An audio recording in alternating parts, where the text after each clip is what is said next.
Un saludo de buenas tardes para todos los suscriptores del Tiempo que se van sumando a este café en el Tiempo. Vamos a dar unos minutos adicionales para todas aquellas personas que se quieren sumar y que están entrando. Saludo a María Esther Espinosa a través del chat. Buenas tardes, María Esther. Muchas gracias por estar con nosotros en este espacio. También saludamos a Carlos Giraldo, a José Miguel, a Olga Quintero y a todos aquellos que están participando.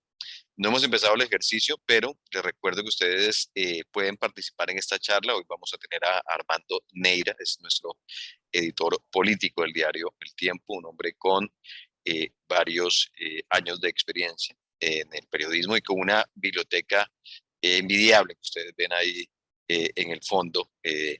Estábamos hablando antes de empezar este café, que no es una biblioteca para presumir, es una biblioteca que él tiene, que cultiva y lee con mucha dedicación. Está también Antonio García, Fabio Cuello, Hugo Arjona, José Miguel Pachón, Juan David, Juan Guillermo, Laura, Ginette Ballén y María Esther Espinosa.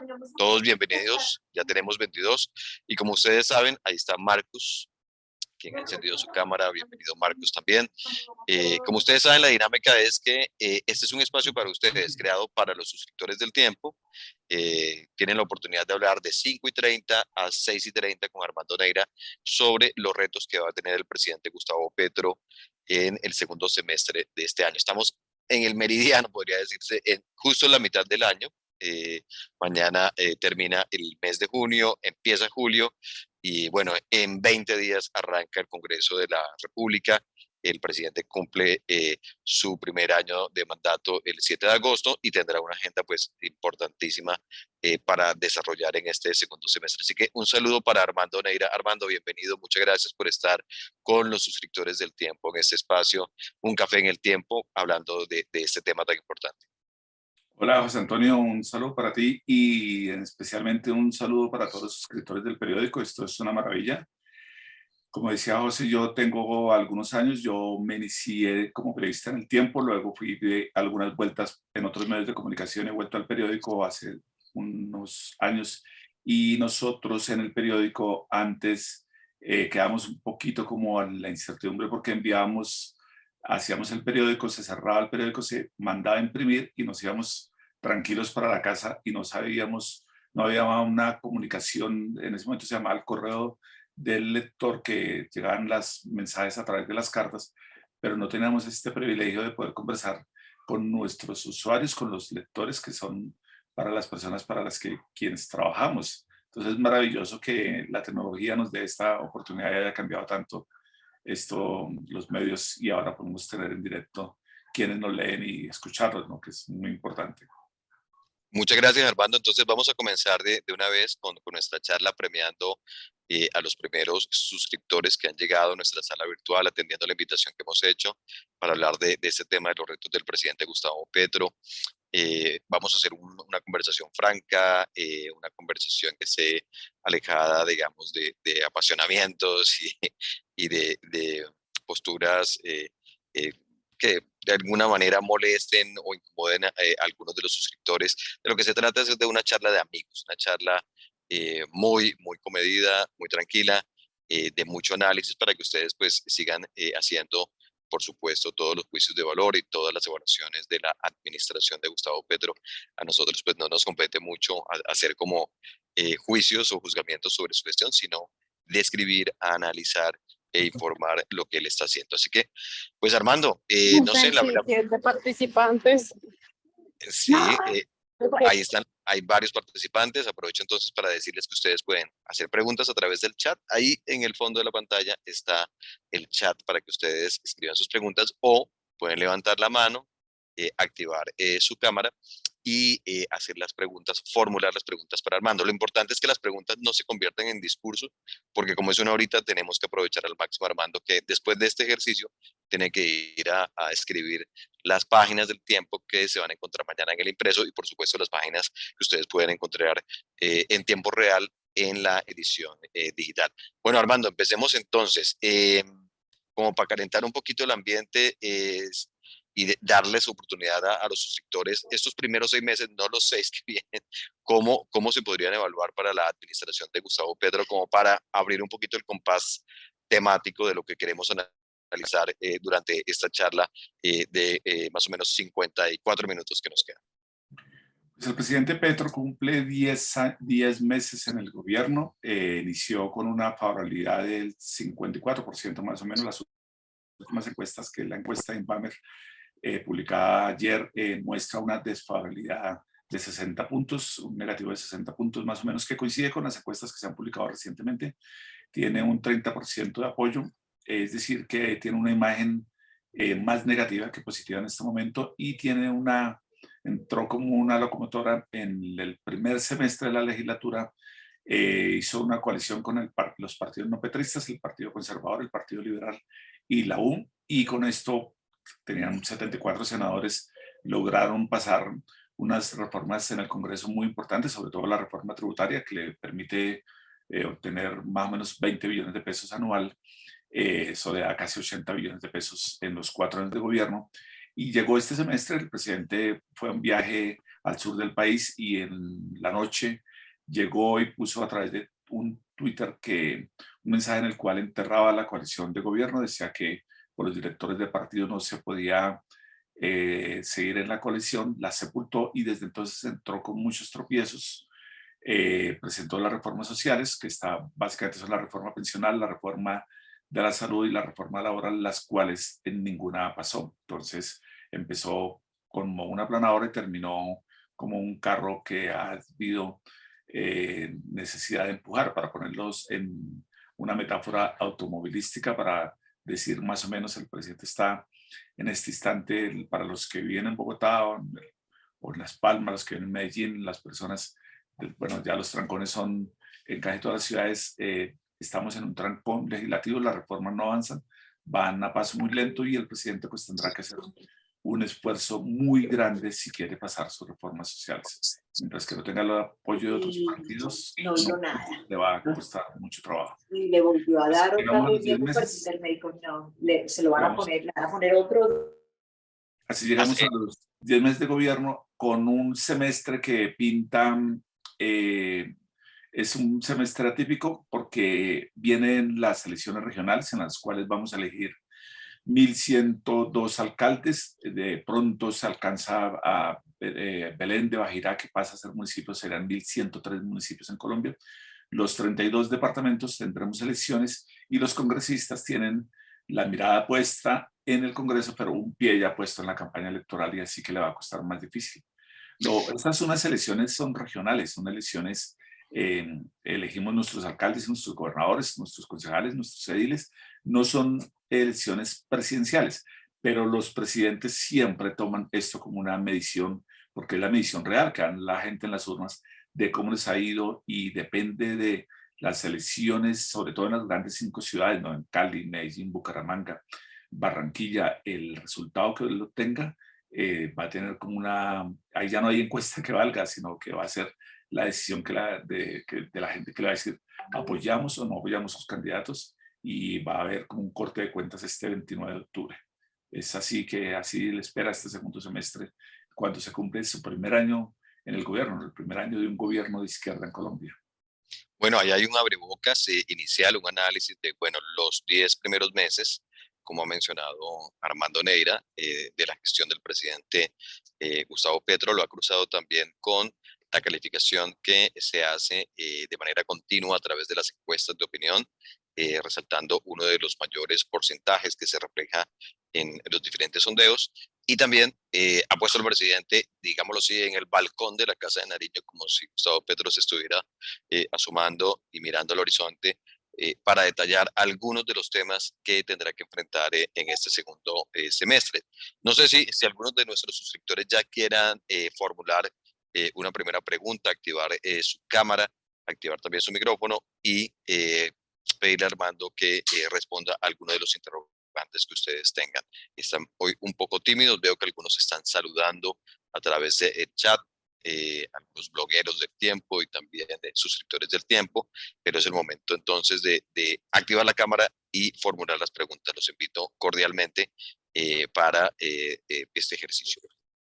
Mientras que nos quitamos esta timidez y saludamos, Hay una cosa interesante en este gobierno, José, que Petro fue muy exitoso en la calle, muy exitoso en la plaza pública, realmente le fue muy bien y así pues él labró su camino hacia la Casa de Nariño, lanzó un desafío diciendo que él llegaba hasta donde el pueblo quería, pero le surgieron los opositores que organizaron marchas que según las cifras que da el puesto de mando unificado de la policía, esto no son cifras del periódico El Tiempo, sino son cifras oficiales de la policía, en las marchas de los opositores sacaron 90.000 personas, mientras que el presidente sacó solamente 20.000 personas. Es decir, que la desafió a la calle y la calle también la tiene en contra en este instante, que es un fenómeno muy sui generis que le pase a él eso, ¿no?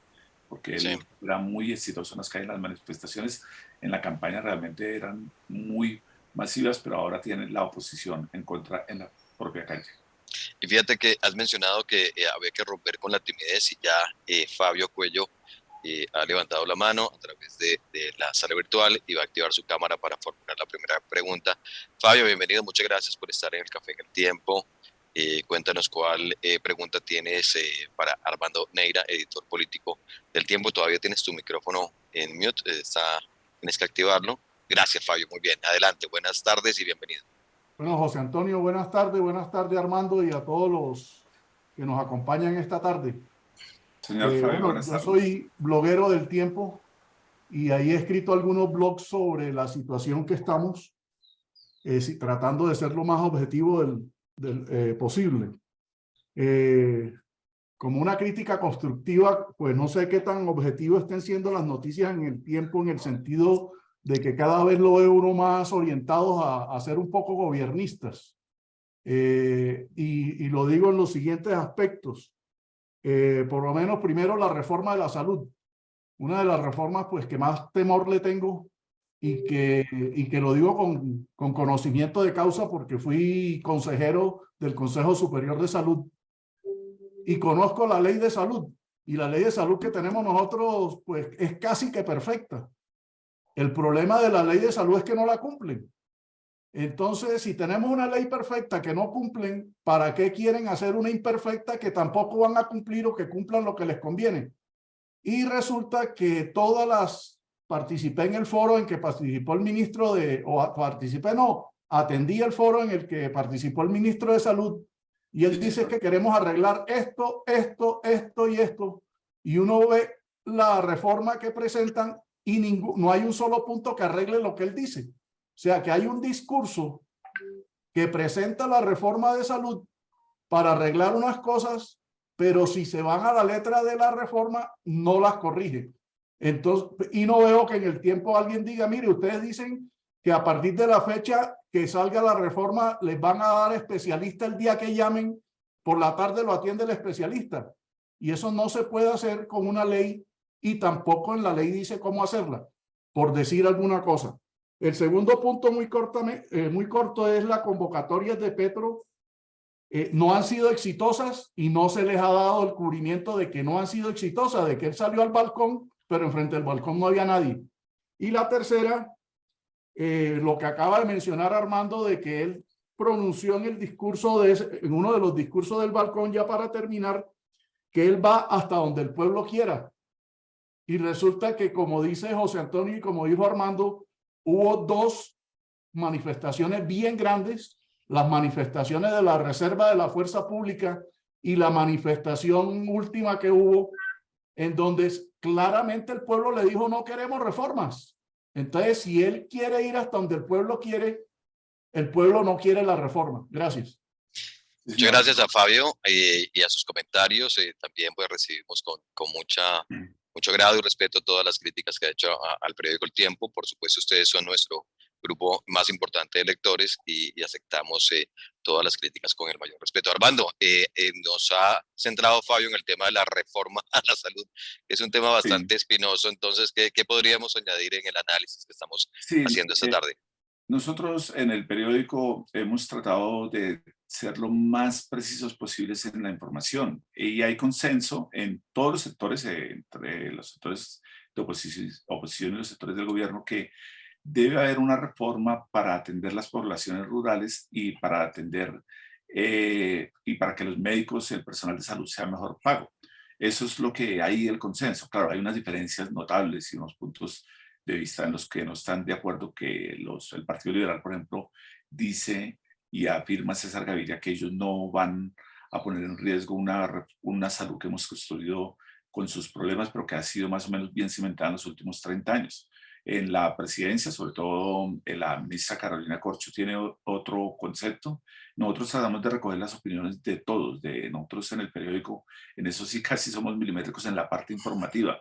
Una voz del gobierno, una voz de la oposición, una voz que defienda las posturas del gobierno o una voz que defienda las posturas de la oposición. ¿Por qué? Porque lo que nosotros nos debemos es a la información, a los hechos que están ocurriendo en el país, y es innegable. A mí no me gusta, no quisiera relatar así mi país, pero mi país en este momento está viviendo una fractura fuerte y hay una polarización fuerte, muy alimentada, sobre todo por las redes sociales. Entonces la gente es muy emocional y la gente responde mucho a la emocionalidad de lo que marcan las tendencias de las redes sociales, y eso nos hace a veces perder un poquito de perspectiva, pero en el periódico tratamos de ser lo más equilibrados posible con las deficiencias naturales que tenemos como seres humanos, pero no hay ninguna intencionalidad de no cubrir ningún aspecto de la información.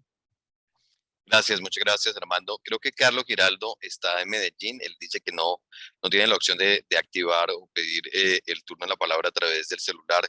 Entonces voy a preguntarle si activa su micrófono y formula la pregunta para Armando Neira. Carlos Giraldo, Medellín. Bueno, soy Carlos Giraldo de Medellín, un Señor colombiano Giraldo, de buenas a pie. tardes. Buenas tardes. Buenas tardes. Tengo 68 años.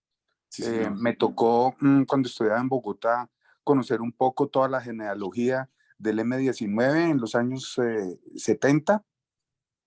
Y me preocupa mucho que no se habla mucho del origen del M-19 como una guerrilla urbana de derecha, porque fue cuando dicen que le robaron la presidencia al doctor Misael al general Rojas Pinilla. Pero bueno, es importante que estas nuevas generaciones conozcan esa genealogía y todo lo que pasó en el Palacio de Justicia con el M-19. La personalidad de Petro, que la venimos analizando, yo no soy un analista político ni estudio las ciencias políticas, pero sí leo mucho El Tiempo y soy suscriptor de Los Domingos y lo leo siempre virtualmente.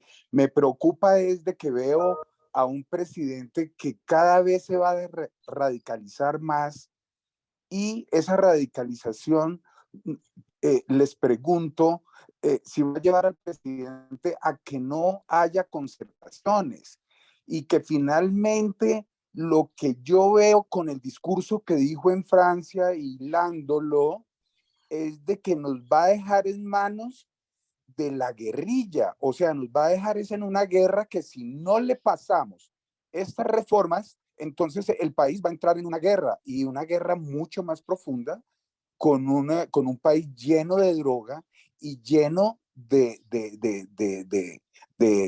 digámoslo en el término de antisociales generales. Entonces mi pregunta es, ¿cómo ven, según la personalidad de Petro, si Petro verdaderamente, yo no creo que él vaya a hacer concertaciones? Y ahorita que hablan de lo del doctor Jaramillo, que es paisano mío, yo soy tolimense, también lo veo que está haciendo la tarea. O sea, no es concertar, es simplemente o me hacen esto o les dejo el país ahí en una guerra. Importante ese punto, sobre todo por el lado de la concertación. Armando, por supuesto, adelante. Sí, muy gentil, señor. Un saludo para todas las personas que están en Medellín. El M-19 surgió el 19 de abril de 1970. Dicen la historia, que les quitaron a ellos, al general Rojas, el triunfo en las elecciones, la famosa frase de el expresidente Lleras, que mandó a dormir a todo el mundo, y surgió el M-19 como una guerrilla urbana que estaba al mando de Carlos Pizarro, Toledo Plata, Andrés Almarales, Lucho Otero. Era una guerrilla muy formada en las universidades, era una guerrilla a diferencia de las FARC. De hecho, Carlos Pizarro estuvo en un momento en su vida en las FARC. Ellos hablaron con los de las FARC y creían que la guerra había que llevarla a las ciudades.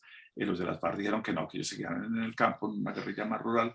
Y los del M-19 les abrieron y hicieron unas acciones muy espectaculares. El robo de armas del Cantón Norte, que fue una acción realmente desde el punto de vista militar y de acción armada muy sorprendente para América Latina. En el Cantón Norte, en la carrera séptima con calle 100, meterse por debajo de la calle, la carrera séptima, comprar una casa al frente y sacarle 5.000 fusiles y luego tomarse la embajada también de la República Dominicana con 15 diplomáticos, entre ellos el diplomático de Estados Unidos, el nuncio apostólico. Pues fueron acciones muy espectaculares y hay esa discusión que usted plantea, que plantea el señor, esos muchachos que eran jóvenes en ese momento, ¿a qué correspondían? Si eran de izquierda, eran de derecha, alguna gente dice que eran más nacionalistas, y Jaime Bateman, que era el gran fundador, decía que esto era un sancocho, que había que hacer un sancocho nacional. Entonces, pues que la orientación de ellos era más colombiana, que es un poco atípica, ¿no? Uno de los pocos que sobrevivió del Comando Superior es Antonio Navarro, y Gustavo Petro dice el que nunca tomó armas, sino que estuvo apoyando la logística, sobre todo en Zipaquirá, donde él estaba trabajando. Ese es el origen del M-19 y el origen de esta guerrilla del paso del presidente, el hoy presidente, su director del DAPRES, Carlos Ramón González, quien era el escolta de Jaime Bateman Cayón, y el presidente, cuento todo esto porque lo que ha venido es enconchándose más con gente que le correspondía y le era más leal en el pasado. Por la primera etapa, el presidente tuvo a personas que le reviraban, lo cual está bien, me parece a mí, porque el presidente tiene muchos problemas en un país, sobre todo tan complejo como Colombia. El presidente Petro tenía a José Antonio Campos, Cecilia López, la ministra de Agricultura, Gaviria, que era el ministro de Educación, que son voces autorizadas que lo frenaban. Este presidente yo lo veo un poco solo, que no hay quien lo contradiga, que es un poco raro. Juan Manuel Santos tenía unas personas de mucho peso, como María Lorena Gutiérrez, por ejemplo, que al frente estaba del Álvaro Uribe, tenía a Fabio Echeverri, a Alicia Arango, a José Roberto Arango, que ellos incluso no le decían al presidente, sino le decían Álvaro, del nivel de confianza y del nivel de capacidad de interlocución con él, y lo frenaban. Este presidente se ha ido enconchando, y lo que usted dice es cierto, pero ese es el desafío que él tiene. Él se dio cuenta que no le está funcionando las cosas. En la calle empezó a perder una batalla, la perdió en el Congreso, y ahora el 20 de julio vamos a ver cómo sale con un presidente del Congreso que no le va a hacer afín, porque el primer presidente del Congreso fue Rubén Barreras, que era muy aliado de él, y ahora le toca el turno a los verdes. Es muy posible que Angélica Lozano sea la nueva presidenta, que ellos reclaman más independencia, y si el presidente no logra concertar unos acuerdos políticos, pues lamentablemente para él y para su propuesta de gobierno va a estar como un corcho en un lago, dando vueltas y sin poder avanzar. Y esa es una reflexión que él tiene que hacer, porque qué clase de gobierno va a dejar, ¿no?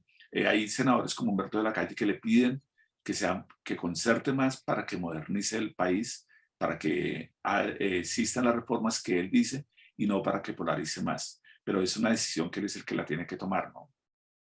Bueno, muchas gracias, Armando. Ya somos 50 los que estamos vinculados en esta sala virtual. Recuerden que al final les vamos a dejar en el chat una encuesta para que respondan ustedes algunas preguntas relacionadas con nuestro producto periodístico. Hay un debate muy interesante, Armando, en el chat también. Luz Marina pues diciendo que estamos muy históricos, María del Pilar diciendo que es importante recordar la historia. Entonces, todas las opiniones son bienvenidas. Muchas gracias, aquí respetamos todos los puntos de vista y todos los comentarios son muy valiosos. Recuerden, si tienen alguna pregunta en este momento, levanten por favor la mano, activen su cámara, activen su micrófono, y Armando les puede responder a los interrogantes. No sé si quién se anima, y tenemos varios participantes en nuestro chat. No sé si Carlos Andrés Daza, que acaba de prender su micrófono, o alguna otra persona quiere participar. Miguel Ángel también acaba de prender su cámara. Vamos a ver quién se anima a formular una pregunta después de toda esa explicación de la concertación que estamos viendo, si se va a dar en este segundo semestre del 2023 o no. Vamos a ver, Fabio sigue también muy activo en el chat. Adelante, Armando, qué pena. No, lo último que publicamos nosotros, que está en la edición de hoy, es una carta de César Gaviria Trujillo, el director del Partido Liberal, donde pide autonomía y respeto para los partidos y evitar la injerencia del Estado en los partidos políticos. Esto es muy importante porque el ministro del Interior, Velasco, ha insistido y ha lanzado la tesis, bueno, la dijo a nosotros en el periódico, que ellos van en la política del menudeo, que ellos van a tratar de convencer a parlamentario por parlamentario para lograr las reformas. Los partidos van por otro lado y los partidos cada vez se van a blindar más y a tratar de que lo que ellos tomen las decisiones en colectivo sean las que se impongan. De hecho, un conservador de apellido Quevedo se fue en contravía de lo que decía el partido y el partido pues tomó la decisión de sancionarlo. En otro momento del gobierno, los parlamentarios podían ser más autónomos y más independientes y posiblemente la estrategia que ha fijado el gobierno de Petro de negociar parlamentario por parlamentario hubiera sido muy exitosa, pero en este caso es una coyuntura muy difícil. ¿Por qué? Porque estamos a 4 meses de elecciones, 4 meses exactos, ya hoy empezaron las discreciones de los candidatos y los partidos pues pueden negar los avales, ¿no? Entonces el señor Quevedo, el parlamentario que del Partido Conservador, él le interesa a sus pueblos, sus municipios donde él tiene influencia política y el partido pues sencillamente le va a negar los avales, entonces los pueden aplicar una ley de bancadas mucho más fuerte y más severas que además está protegida por la Constitución, ¿no? Sí, veo que Miguel Ángel Trujillo activó su cámara. Miguel Ángel, ¿se anima a hacer alguna pregunta? No, dice que no, pero tiene el micrófono cerrado. Bueno, entonces, Armando, estamos insistiendo para que este grupo importante de suscriptores, tenemos 50 en este momento, formule alguna otra pregunta, algún otro interrogante o algún comentario que quieran hacer sobre la gestión y los retos que vienen para el presidente Petro. Mientras se animan algunos, porque aquí estoy revisando el chat y no aparecen personas que estén levantando la mano, yo quisiera aprovechar la oportunidad para preguntarte, Armando, por el tema de la paz total. O sea, ¿qué se espera en este segundo semestre con uno de los proyectos bandera? Porque hemos tocado elecciones, hemos tocado relación con partidos políticos, hemos tocado las reformas que son importantísimas, la reforma a la salud, la reforma pensional, la reforma al trabajo pues quedó colgada, como tú mencionaste, pero en ese esfuerzo que quiere hacer la administración de Gustavo Petro de negociar o desactivar o desarmar a 5 organizaciones que están armadas hoy, que tienen un impacto tremendo en los indicadores de violencia. ¿Qué se espera para este segundo semestre de la administración de Gustavo Petro? Pues el presidente es hijo de un sistema, de un proceso de paz muy interesante. Y vuelvo a la historia. El presidente es hijo de un proceso de paz que tuvo la inteligencia del presidente Barco en ese momento de hacerlo más robusto, de hacerlo mucho más fuerte y de convencer a las cortes.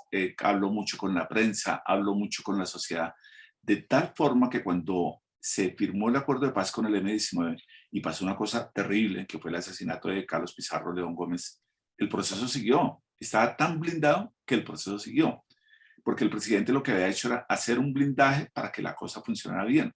En este caso me parece que el presidente no ha hecho eso y los procesos son muy ambiciosos, el nombre de hecho es muy ambicioso, la paz total, pero muy frágiles. Entonces tenemos una negociación por un lado con el ELN, que es el único grupo realmente político. Los otros son grupos de narcotraficantes y de criminales y de traidores a la paz. Pues las disidencias de las FARC pues traicionaron el acuerdo de paz que se firmó con el gobierno de Juan Manuel Santos.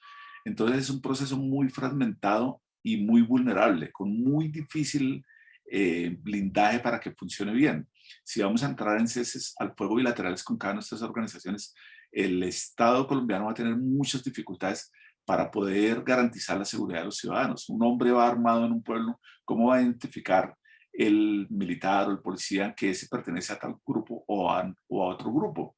Que es lo que pasa, por ejemplo, lamentablemente el alcalde de Cartagena de Cheirá, que fue elegido democráticamente, que fue elegido por los votos de los ciudadanos de esa localidad, tuvo que salir huyendo y gobierna hoy desde Florencia, lo cual es una tragedia para nuestra democracia, porque él es el representante de un sistema democrático que ahora está, para poder ir a su pueblo, ¿Ahí me quieres oír esto? tiene que ir en helicóptero. Entonces, si el presidente no logra hacer un blindaje completo, va a ser muy difícil. Dice el presidente Santos, que tiene experiencia en procesos de paz, pues no en vano sacó la negociación con la guerrilla de las FARC, que un proceso de paz se hace con mucho garrote, que se hace con mucha zanahoria, pero también con garrote. Y le critica al presidente Petro que no haya dado más garrote, y eso es una cosa inquietante. En la mesa del ELN hay una dificultad que algunos críticos como Pedro Medellín lo sostienen. El ELN sigue viendo a los representantes del Estado colombiano como su enemigo, como su adversario, mientras que los miembros del gobierno no ven al ELN como un enemigo, sino casi hay una empatía, dice, no lo digo yo, sino lo dice Pedro Medellín, por sus orígenes y por su comprensión de los problemas sociales. Entonces, eso crea una dificultad para la negociación, ¿no? Porque los miembros del gobierno deben de entender que, dice Pedro Medellín, que ellos son el Estado colombiano y que ellos se deben de parar es en la raya y vamos a decir tales cosas y no empezar cediendo, no empezar dando, soltando, porque los adversarios en este caso pues toman ventaja. Bueno, Armando, este tema parece que ha entusiasmado a varios de los asistentes al Café en el Tiempo. Luis Alberto ha levantado su mano para formular una pregunta. Luis Alberto, bienvenido. Por favor, activa tu cámara, activa el micrófono y cuéntanos cuál es la pregunta, el interrogante que tienes para Armando Neira. Sí, buenas tardes. ¿Cómo estás, señor Luis Alberto? Bueno, sí, todo ese problema de la paz total es una cosa totalmente fuera de serie. Yo me quiero referir a todos los escándalos alrededor del excelentísimo señor presidente. Todos los escándalos de origen familiar. Cada rato sale un escándalo y nunca se aclara absolutamente nada. Entonces, fíjense que hay problemas de financiaciones, de una y otra cosa, y todo queda en el aire, todo queda en investigaciones.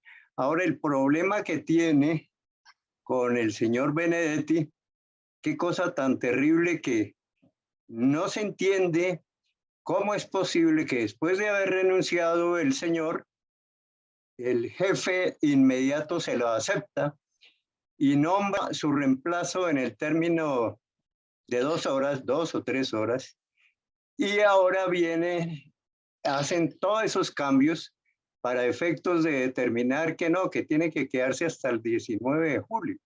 Entonces, todas esas cosas, pues dice uno, eso va a contribuir a que él se fortalezca más en la presidencia. Yo no sé hasta dónde irá a llegar este señor con toda esa cantidad. Y esperemos a ver, de pronto aparece otro escándalo. Y así seguirá gobernando. Muchas gracias. Sí, señor. Yo creo que no lo fortalece, sino que lo debilita. Los gobiernos tienen que tener el control de las acciones que ellos están manejando. Y cuando ocurren hechos tan fuertes como el sucedido entre la jefa de gabinete, Laura Sarabia, y el embajador Armando Benedetti, que él hace las grabaciones, se filtran los audios, o se conocen mejor los audios a través de un medio de comunicación, de las palabras en las que él dice que si yo hablo, nos vamos todos a la cárcel.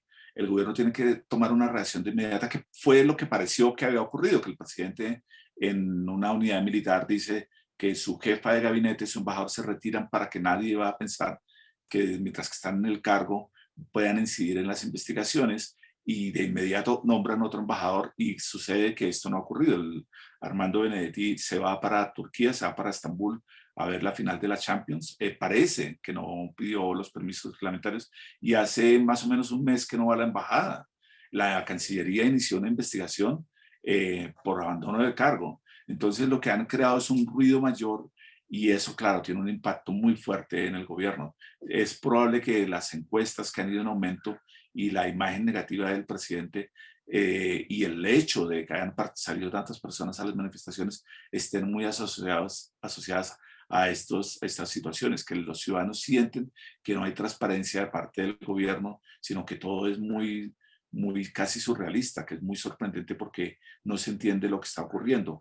El canciller, de hecho, no fue el que prorrogó la estadía de Armando Benedetti en Venezuela, sino fue otro miembro de la Cancillería. El canciller está muy incómodo por esto. El canciller y la Cancillería pidió una investigación disciplinaria porque eso es abandono de cargo. Cuando un funcionario público deja de ir 3 días a su cargo, pues es un abandono del cargo, y él no se ha vuelto a presentar en la embajada, lo cual, claro, todo este ruido ha ido creciendo y el gobierno no ha tenido la sabiduría para poderlo frenar o para al menos poderle darles explicaciones satisfactorias a los ciudadanos. Muchas gracias a Luis Alberto por esa pregunta. Es el momento de saludar a varios de los asistentes que tenemos hoy en nuestra charla en el Café en el Tiempo, a Lucila de Brigar, Agustín Restrepo, Ana Isabel, Antonio García, Carlos Giraldo, pues ya participó, de nuevo lo saludamos.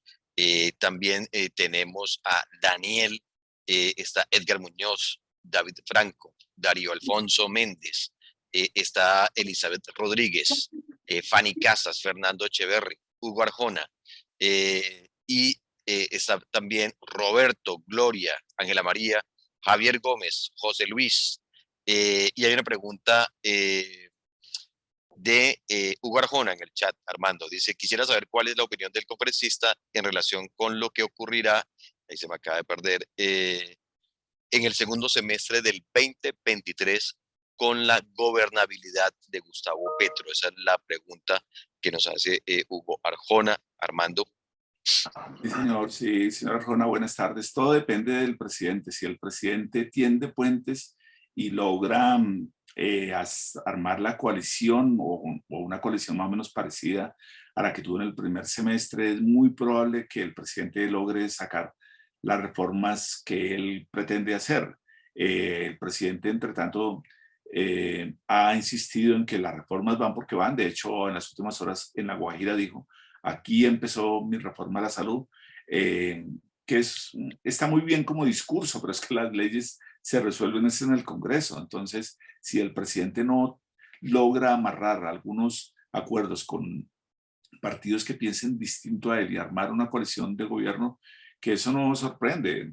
Uno mira la política en los regímenes parlamentarios, en Italia, en España, pues se arman con coaliciones con personas que en ocasiones tienen pensamientos muy distintos, pero que tienen objetivos más o menos comunes. Aquí hay partidos como el Partido Liberal, el Partido de la U, del mismo Partido Conservador. Ellos creen, pues es lo que nos han dicho a nosotros los directores de estos partidos, que hay que ayudar a que llegue mejor sistema de salud a las zonas rurales y que hay que lograr que el servicio médico, el personal médico sea mejor pago. Ahí hay como ya unos principios de acuerdo, pero si el presidente insiste en que se va por su camino, las matemáticas, en esto sí no hay tintas medias. Las matemáticas son exactas en el Congreso. Con una veintena de parlamentarios que él tiene, no le aprueban las reformas, no le dan. Y las reformas pues van a seguir en el trancón en el que en este momento están. Y ahí juega en contra también de este Congreso de los afines del presidente, de los alfiles de él, que es un Congreso muy nuevo y tiene muy poca experiencia. Ellos, en la Comisión Séptima, el señor Almezcaf, Mafe Carrascal, ellos puede que genuinamente y honestamente estén tratando de orar bien, pero no tienen la cancha política ante estos tigres que son los parlamentarios como los tenía, por ejemplo, Roy Barreras. Germán Vargas, les cuento una anécdota, cuando Germán Vargas era el ministro del Interior del presidente Santos, tenía un grupo de asesoras que cuando iban a aprobar alguna ley iban a cerrar las puertas, y las asesoras que hacían en las puertas y no salía nadie hasta que lograran aprobar las leyes. Y esto es un poco dentro del juego parlamentario que lo utilizan los congresistas. Aquí no, aquí pasaron unas cosas que al pacto histórico le pasó una cosa dramática, que en los últimos instantes decidieron ellos salirse para demostrar que sin ellos las cosas no avanzaban, y los que se quedaron adentro contaron los votos y les daban las mayorías, lo cual refleja la minoría en la que está el pacto histórico a nivel de miembros, y el presidente pues yo creo que tiene que tomar nota de ese hecho y decir: con nosotros solamente con nuestros afines no logramos, sino que toca traer gente de otros partidos. De la decisión que tome el presidente Petro y de cómo se presente delante del Congreso el 20 de julio, cuando se inicia la segunda legislatura, le van a avanzar las cosas, o si no, le va a ser muy difícil, sobre todo en una época electoral, eminentemente electoral. Ya ahorita en los pueblos, en las ciudades, empiezan a hablar de elecciones. Armando, nuestros suscriptores están muy activos en el chat. María del Pilar Orjuela nos deja una pregunta a propósito de la mención que usted acaba de hacer con el tema de La Guajira. ¿Qué hay detrás del viaje a La Guajira? Uno de los territorios que, dice ella, ponen presidentes. ¿Qué hay detrás de esa estrategia del presidente Sí, de ir a gobernar allá? sí. Yo creo que, y en esto coinciden varias voces de varios analistas, que lo que está buscando el presidente es que se ha dado cuenta que estar aquí en Palacio y los viajes que ha hecho al exterior, la oposición le cuenta 20 viajes en 10 meses de gobierno, 60 días por fuera del país, no le ha funcionado y ahora quiere llevar el gobierno a los territorios. La Guajira es un departamento lamentable, las cosas que suceden. La salud, el sistema de salud es muy deficiente porque el agua realmente es muy mala. Los niños se enferman por una tragedia que no debería estar pasando en nuestro país en este momento, mueren por desnutrición. El presidente va allá y quiere activar una serie de mecanismos para decir que sus propuestas sí tienen peso, y yo creo que va a empezar a viajar por todas las regiones más abandonadas del país para enviar un mensaje de que él está gobernando en los territorios y para los territorios, y para ver si logra que su masa, que en este momento es de un 30% de personas que lo favorecen, la logre ampliar, a ver si logra sacar las reformas. Bueno, ahí Fabio insiste en el chat, Fabio Cuello, de que no es necesaria una reforma, que la reforma, es decir, que el Claro. actual sistema de salud es bueno, es el punto que él ha venido defendiendo en este Sí. encuentro de amigos entre suscriptores y los periodistas del Tiempo. Yo pues estoy transmitiendo el mensaje para aquellos que no están viendo la conversación el tema del chat. Hay otras preguntas que ya vamos a transmitir. Bueno, Carlos Giraldo habla un poco de si el presidente tiene algunos problemas de personalidad. Bueno, en eso se ha insistido mucho, que los presidentes a veces, y no estoy mencionando solamente a Petro, sino expresidentes que, digamos, tienen demasiado ego, tienen, digamos, perfiles que algunos califican de narcisistas, otros de terquedad. En fin, ¿qué se puede decir un poquito? Aunque es un poco complejo hablar de la personalidad de un presidente sin tener un perfil o una evaluación psicológica de un profesional, pero ¿qué se podría decir de eso, Armando? Nuestro país es un país presidencialista y un presidente tiene mucho poder, mucho poder. Y yo me imagino, por ejemplo, en el caso de Laura Sarabia, que es una joven, muy jovencita, muy joven, tiene 28 años, y la ponen de jefe de gabinete. Yo creo que una persona que se está formando y le abren, el presidente Macron le abre las puertas de su palacio en París, Biden le abre la puerta en la Casa Blanca, el presidente el presidente en España le abre la Moncloa. Todo esto en menos de un mes, yo creo que eso a uno lo termina tocando, le termina afectando, y los presidentes suelen tener como que se terminan alejando un poco de la realidad. Tienes tu razón, José Antonio, no es el presidente Petro, todos los presidentes pues han tenido unas circunstancias difíciles de manejar. Al presidente Turbay le secuestraron una hija, y el presidente Turbay siempre le reclamó al presidente César Gaviria que negociara, y él se negó, y Turbay fue y lo visitó y salió muy impresionado de la frialdad de Gaviria. Pero el presidente toma decisiones pensando en el Estado, no las toma como las tomamos nosotros, que somos mucho más emocionales, ¿no? Ellos toman unas decisiones que además la voz de lo que hace un presidente generalmente tiene unos efectos, sobre todo nosotros los ciudadanos.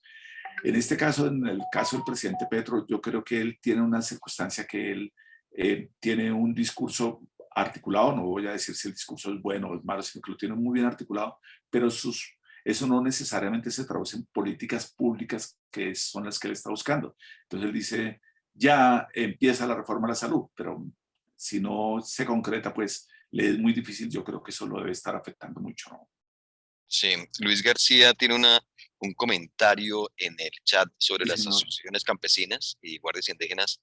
que se están impulsando por parte del gobierno y el pacto histórico y con promesas. ¿Cómo va a ser esa relación con las asociaciones campesinas y las guardias indígenas? ¿Cómo podría Sí, ser en este segundo semestre? eso es muy riesgoso. Lo que ocurrió aquí en Bogotá causó un efecto grande. Yo he conocido por los viajes, por mi oficio, yo he conocido la Guardia Indígena en otras circunstancias. A mí me conmovió mucho ver el secuestro de un miembro de los indígenas en el Cauca, y los indígenas de la Guardia salieron y dijeron que si yo los acompañaba para ir a liberar a, a su compañero, a otro indígena que había sido secuestrado. Y me impactó mucho que los indígenas dejaron una señora muy mayor, un señor muy mayor con los bastones indígenas, y yo les dije, vamos a ir con ellos, con los bastones, y ellos dijeron que sí, que era su bastón de mando para ir a pelearle a los de las FARC. En ese momento eran las FARC. Y eso me pareció hasta tierno, me pareció como casi poético. Pero es distinto aquí en Bogotá ver, con los antecedentes que tenemos, ver en la Plaza de Bolívar 400, 500 miembros de la Guardia Indígena, con todos además con un color oscuro y todos con el bastón de mando no en posición como los vi yo en el Cauca, sino en posición de cruzada, como si fuera un arma. Y eso intimida, y eso me parece que crea el efecto contrario, no crea una empatía hacia los indígenas, sino que causa un temor, y eso lo ha advertido a analistas como Eduardo Pizarro León Gómez, que ese es el nacimiento de un grupo que no debería estar, sino que los únicos que deben de dar y proteger a los ciudadanos son las Fuerzas Armadas legalmente constituidas, y no grupos marginales que no deben de tener este poder, porque eso se puede saber cómo se empieza, pero no cómo termina. Bueno, muy bien. Nos quedan exactamente unos 13 minutos para compartir con ustedes y para compartir con Armando. Saben que pueden hacer sus preguntas a través de sus micrófonos, activando sus cámaras, pidiendo la palabra. También lo pueden hacer a través de el chat de esta sala virtual. No pierdan esta oportunidad. Ya nos quedan 12 minutos. David Franco ha dejado una pregunta también sobre este tema de los temores que se vieron en campaña sobre esa analogía que hacían que Colombia podría convertirse en una especie de o suerte de Venezuela. E incluso está mencionando en el chat que él todavía ve a muchas personas que están tratando de vender sus propiedades ante ese temor, digamos, de tratar de que Colombia se convierta o repita el modelo que hay en Venezuela y el modelo político que hay en Cuba. Sobre eso, ¿esos temores se han despejado completamente o se mantienen? ¿O qué se puede decir sobre la gestión de Petro y las señales que han enviado frente a ese tema que surgió en campaña y que para algunos todavía se mantiene? Lo primero que hay que anotar es que la izquierda en América Latina no es una izquierda homogénea. Esto es una izquierda muy diversa. Es muy distinto Gabriel Boric en Chile al señor Daniel Ortega en Nicaragua, al régimen cubano y al régimen venezolano. Son personalidades y formas de gobierno muy distintas, casi que chocan. Lo que estaba ocurriendo en Nicaragua es espantoso, con los líderes estudiantiles, con los miembros de la iglesia perseguidos y detenidos. Aquí en Colombia, las marchas demostraron un gran valor, las marchas opositoras demostrando que hay una sociedad civil muy fuerte, y en este momento la paz total corre el riesgo porque la Corte Constitucional la puede tumbar, lo cual simboliza, añadido a que el Congreso no le ha aprobado las reformas, que aquí hay unas instituciones, dentro de todas las críticas que tenemos de nuestra democracia, pero hay unas instituciones más o menos sólidas, más o menos fuertes, que se le están parando al presidente y no lo están dejando moverse como él quiere. Esto no es Venezuela. Aquí hay una prensa muy crítica, hay una prensa que es una prensa que investiga, una prensa que pone el dedo en la llaga. No me refiero a casos particulares, porque no hablo de los compañeros de ningún medio, de ningún colega, pero lo que sí ocurre y lo que sí está viendo el gobierno es que no lo que él ha querido lo ha logrado, porque hay una sociedad que se le ha parado. Eso puede terminar en dos cosas: una sociedad mucho más polarizada, mucho más enfrentada, pero también puede terminar en que no va a pasar lo que pasó en Venezuela, que son formas de gobierno muy distintas y con personalidades muy distintas. Nosotros tenemos lo que se llama el Consejo Nacional Electoral en Venezuela, que es casi una caricatura, pues son gente muy perseguida, pero aquí tenemos unas elecciones y si las encuestas muestran lo que está mostrando ahora hasta este momento, es muy probable que Gustavo Petro sufra unos reveses importantes en las elecciones del 29 de octubre, lo cual sería un campanazo de alerta para él y de una demostración de que no se ha impuesto las tesis que él quería.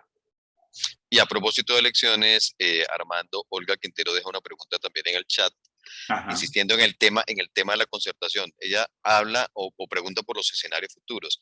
¿Qué pasa en dos situaciones? Que no hay concertación, el gobierno se cierra, no hace concertación, y al mismo tiempo el gobierno no tiene un resultado positivo en las elecciones regionales de octubre. ¿Cuáles serían los escenarios en esas dos circunstancias? Yo creo que sería lamentable para el país porque no avanzamos como sociedad y no logramos consensos, pero sobre todo sería muy estéril sería como sembrar en el desierto, ¿no? Entonces, aumentaría con las redes sociales ahora, pues aumentaría el nivel de discusión, el nivel de polarización, el nivel de que fue por tu responsabilidad, fue por tu culpa, y no avanzamos y aumentaría mucho más la polarización y no estaríamos dando soluciones concretas a los ciudadanos que lo que están esperando es políticas públicas que los favorezcan, ¿no? Sí, muy bien. Y Luis Montoya está hablando de cuál vaticinio se cumplirá en 6 meses.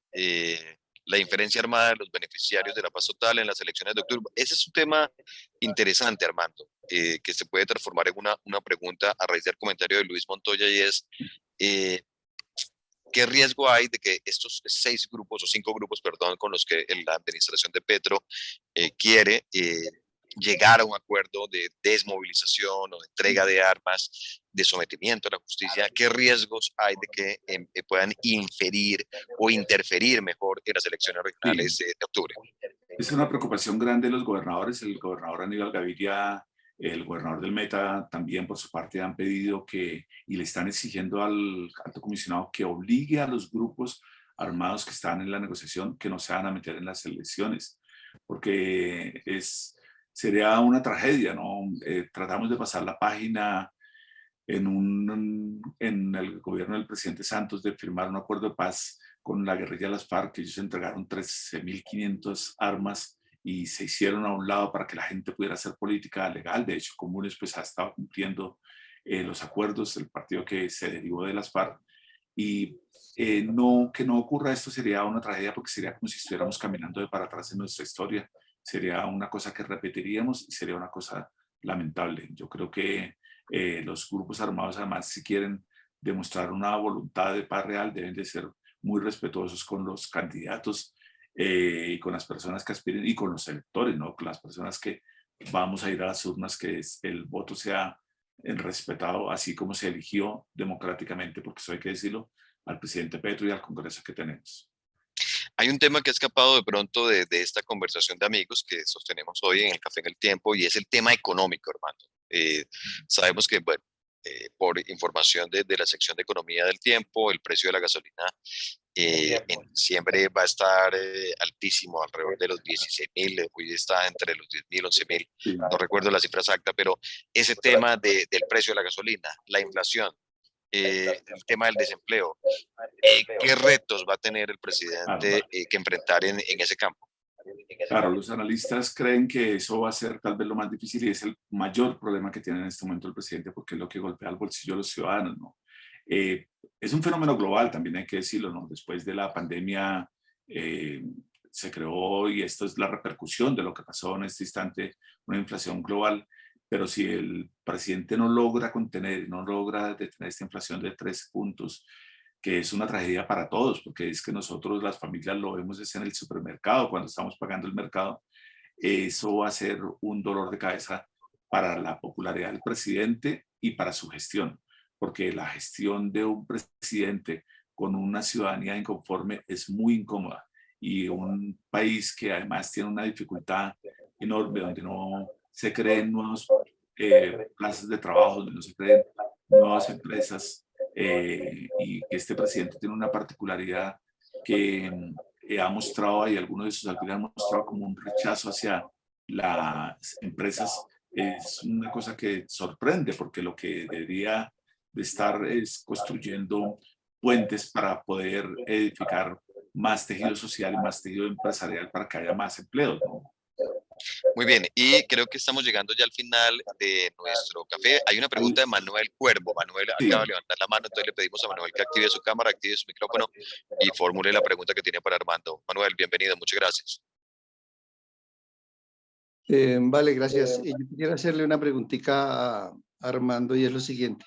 Gracias, Lo que Eduardo. uno ve es que todo lo que hace el presidente, todas las reformas que quiere, los industriales, los de la energía, Sí, digamos señor. todo el engramaje económico del país, a todo le dice no. Uno de los principios, ustedes saben, de economía es la redistribución del ingreso. Y de pronto Petro quiere hacer algo sobre la redistribución del ingreso. Uh-huh. Si no se hacen esas reformas, va a terminar este cuatrenio y vamos a seguir lo mismo. Va a llegar un presidente de derecha, de izquierda, de lo que sea, y vamos a seguir lo mismo. Una reforma quiere decir que es un cambio, porque todo el mundo casi le tiene miedo al cambio. Inclusive uno como que le pega ese tufito de que van a cambiar, pero nos va a perjudicar cuando lo que queremos o cuando lo que quiere el gobierno es realmente hacer un cambio y que se vean cosas nuevas, que no siga lo mismo. Gracias.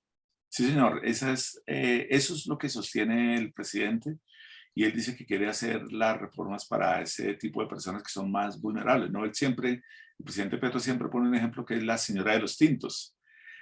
Pero en esa narrativa defiende a la señora de los tintos, pero ataca con fuerza a la clase media. Lo último que dijo en París, que una clase media revista era la que había salido a marchar, pues es incumplir su propio discurso del 7 de agosto, cuando se posicionó el 2022, cuando dijo: yo seré el presidente de todos los colombianos y yo lo que voy a atender es puentes y consensos para que todos estemos mejor. Él lo que está haciendo es, con estas tensiones con algunos sectores de la sociedad, es incumplir la propia promesa que él hizo el día de su posesión. Les quiero decir que en el chat está un mensaje de Laura Ballén. Es un mensaje de agradecimiento para todos ustedes por participar en este café. Y en ese mensaje hay un link.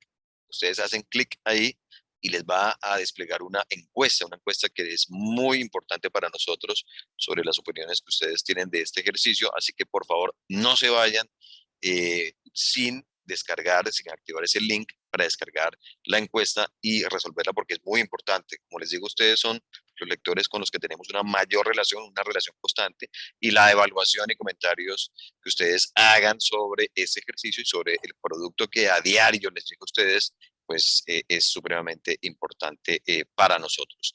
Hay varios comentarios, pero estamos llegando ya al final de nuestro ejercicio. Rodrigo Millán deja un comentario sobre el tema de nivelar la pobreza o combatir el tema de la pobreza y repartir las ganancias. Carlos Giraldo también se despide con gracias. Luis García también deja su comentario, y Fabio Cuello, quien ha compartido también su blog en este chat para que ustedes lo lean también, está dejando varios comentarios ahí muy, muy activos.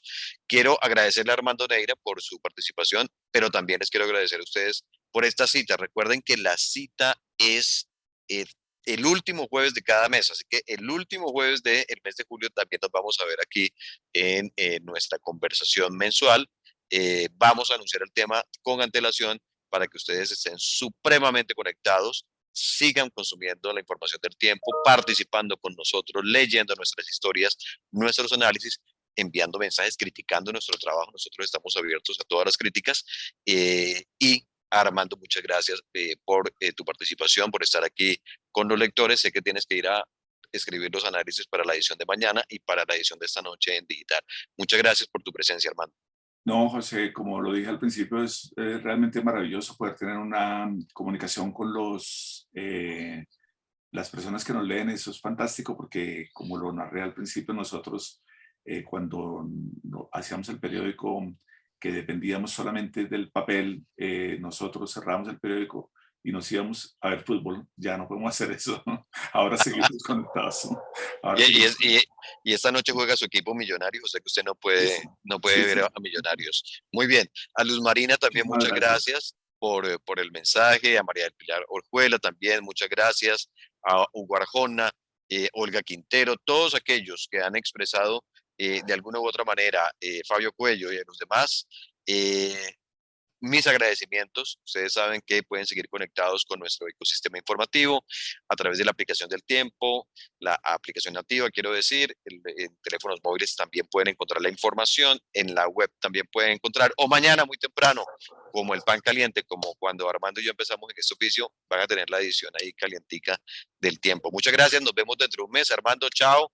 Y Hasta luego. no Muchas olviden gracias a responder todos. la encuesta que tienen ahí en el chat. Ahí está la encuesta, Laura Ballén, el mensaje de Laura Ballén. Ahí está el link para que ustedes respondan la encuesta. Nos vemos. Muchas Saludo a gracias. todos, un saludo a todos los lectores.